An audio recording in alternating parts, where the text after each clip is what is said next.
সংসদে দাঁড়িয়ে অভিষেক বন্দ্যোপাধ্যায় বলছে এই যে নিটের প্রশ্ন ফাঁস এটা একটা প্রাতিষ্ঠানিক দুর্নীতি। এখানে যে চাকরি বিক্রি হয়েছিল সেটা কি প্রাতিষ্ঠানিক দুর্নীতি না? এতদিন পর মনে করলো এই একই পেপার লিক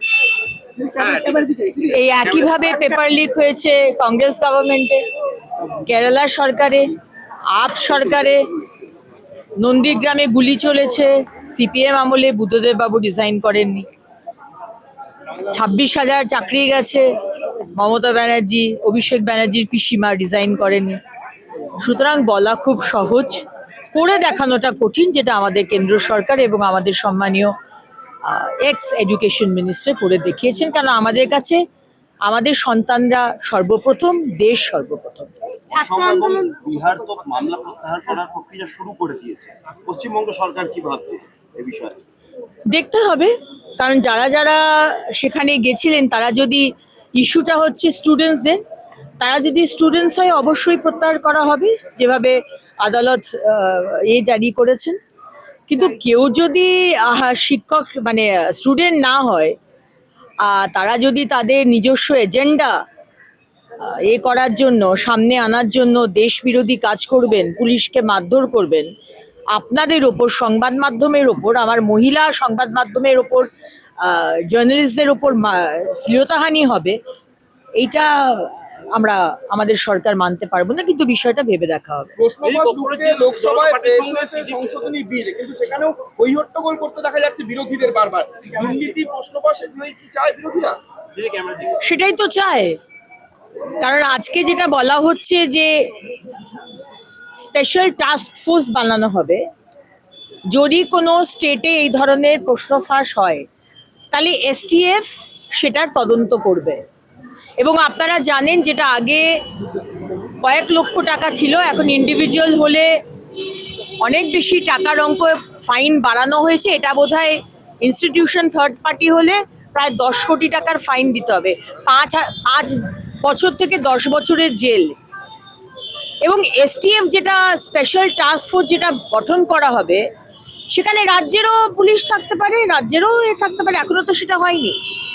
কিন্তু আমাদের যারা বিরোধী, তারা চায় না কোনো কিছু ভালো দেশে হোক। এবং মাননীয় প্রধানমন্ত্রী নরেন্দ্র মোদীজির নেতৃত্বে যেভাবে দেশ এগিয়ে যাচ্ছে, আজকে I am very sorry to say, এই দেশ বিরোধী যারা রয়েছে, বিরোধী, তারা দেশ বিরোধী শক্তি হয়ে দাঁড়াচ্ছে। তারা স্টুডেন্টসের ইস্যু নয়, এর আগেও আমরা দেখেছি, অন্য ইস্যু দিয়ে তারা ভেতরে ঢোকে, তারপর দেশ বিরোধী ইস্যুকে সামনে নিয়ে আসা হয়। এটা আমরা করতে দেব না। ছাত্র আন্দোলনের মধ্যে কি মানে রাজনৈতিক এবং ধর্মীয়করণ কি চেষ্টা করা হচ্ছে? অবশ্যই। আজকে যখন এখানে সিপিএম যারা করেছে, এসএফআই যারা করলো, সেখানে একটা পার্টিকুলার ধর্মের মানুষ, ছেলে মেয়েদের দেখা হলো, তারা স্টুডেন্টস নয়। যাদেরকে ধরা হয়েছে তারা তো কেউ স্টুডেন্ট নয়। 14 জন না 16 জনকে যে ধরা হয়েছে আজকে দিল্লিতে, এখানে যে এই যে ইস্যুটা, সেখানে বলে আছে কাশ্মীর মাঙ্গে আজাদি, কাশ্মীরের 370 ধারা ফিরিয়ে দিন। মানে হোয়াট ইউ মিন? স্টুডেন্টসদের পেপার লিকের সাথে, নিটের পেপার লিকের সাথে কাশ্মীর মাঙ্গে আজাদি আর 370 ফিরিয়ে দেওয়া আসছে কোথা থেকে? সুতরাং আমাদের কাছে আমাদের সন্তান সম স্টুডেন্টস সব, তাদের ইস্যু প্রায়োরিটি। কিন্তু মাঝখান দিয়ে ঢুকে কেউ যদি তার ওই বলে না রুটি সেকনে আগে, সেগুলো আমরা করতে পারি। ছবি দেখিয়ে বলছে মৌলালির ছবি, হ্যাঁ, রাঁচির একটা ভিডিও দেখে বলা হচ্ছে মৌলালির ছবি।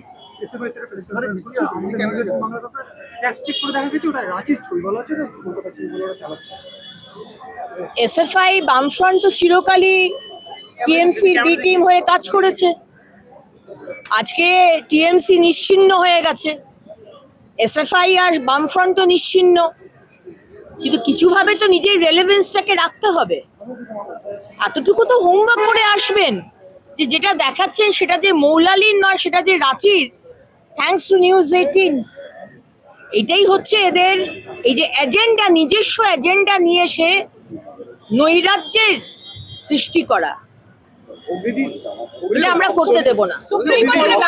বারবার দেখা যাচ্ছে আজকে কলকাতা শহর রাজ্যের 6টা জায়গায় আজকে রেড করা হয়েছে এবং এর আগেও বেশ কয়েকটি জায়গায় রক্ত পাচার, ভিন রাজ্যে রক্ত চলে যাচ্ছে এবং বহুমূল্যে রক্ত চলে যাচ্ছে প্যাকেট, এবং যে ব্লাড ক্যাম্প করা হচ্ছে সেখানে দেখা যাচ্ছে অনেক দামি দামি গিফট দেওয়া হচ্ছে, সেই প্রলোভন দেখিয়ে ব্লাড কালেক্ট করা হচ্ছে এবং সেগুলোকে পাচার করে দেওয়া হচ্ছে সরকারকে না জানিয়ে। কি বলবেন?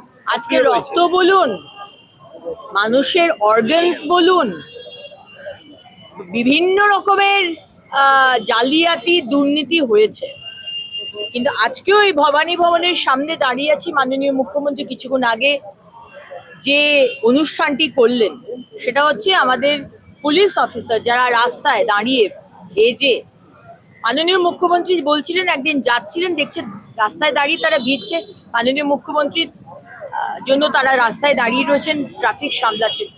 আজকে সেই মানবিক মুখ্যমন্ত্রী এসে তাদেরকে রেনকোট, বুট সবকিছু দিয়েছেন।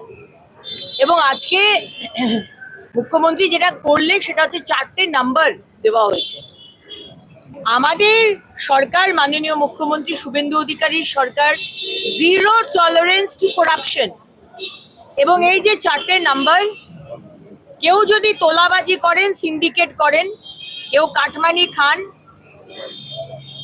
এই ধরনের বিভিন্ন বিষয় টাকা তুলছেন, পাচার করছেন, এই নিয়ে দেবার জন্য এই 4টে হেল্পলাইন নাম্বার আজ থেকে শুরু হয়েছে, সকাল বোধহয় 10টা থেকে রাত্রি 8টা অবধি, সকাল 8টা থেকে রাত্রি 10টা অবধি।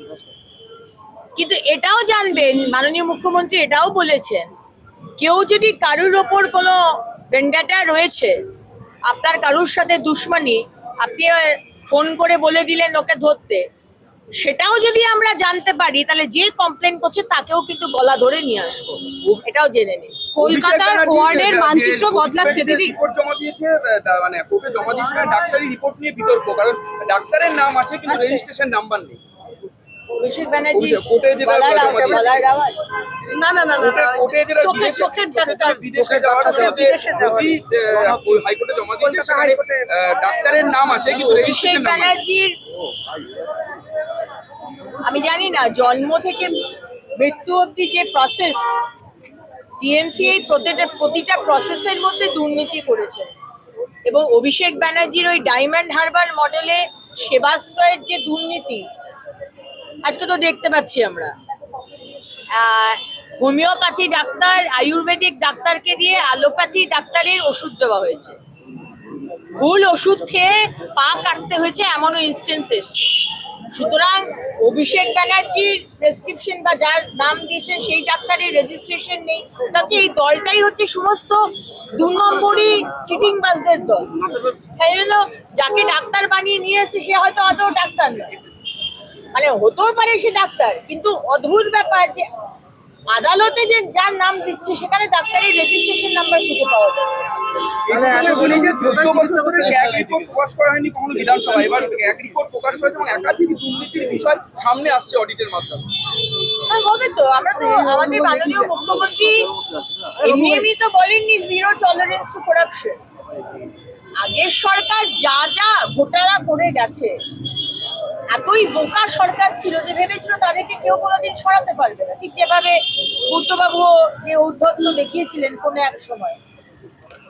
আমাদের এক্স মুখ্যমন্ত্রী ভেবেছিলেন তারাই সর্বে সর্বা। আজকে দেখতে পাচ্ছি যা যা রিপোর্ট চেপে রেখেছিলেন, 21শে জুলাইয়ের কমিশনের রিপোর্ট মাননীয় মুখ্যমন্ত্রী কদিন আগে দেখলেন, এক্সপোজ করে দিলেন। এই যে এত নাটক 21শে জুলাই নিয়ে, এত মঞ্চ, এত পাগলু ডান্স, এত এক্সপোজ হয়ে গেল, মানুষ দেখলো, এটাই মানুষ জানে।